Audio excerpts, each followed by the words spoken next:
Welcome to Penrose Learning, where we make understanding easy. You begin by creating a project and importing or capturing the photo you want to edit. First, enable location and camera permissions so the app can write GPS metadata. Make sure GPS accuracy is set to high and the compass is calibrated. Once done, pick a map style and resolution that matches your output needs. Then attach coordinates by tapping the map pin on screen. This embeds latitude, longitude, and a timestamp into the image for precise geotagging.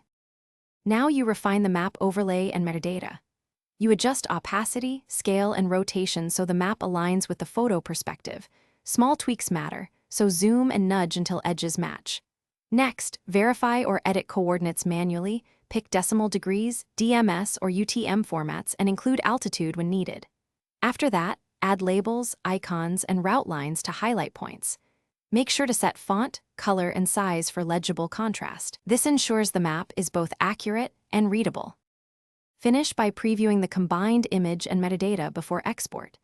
You choose whether to export with embedded GPS EXIF data or as a flattened image for sharing. Then select Format, Resolution, and Compression settings to balance quality and file size. Save a backup copy to cloud or device for later edits.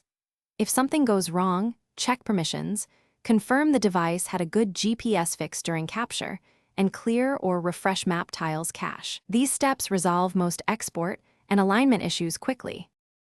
Thanks for watching. If this was helpful, leave a like and consider subscribing. See you next time.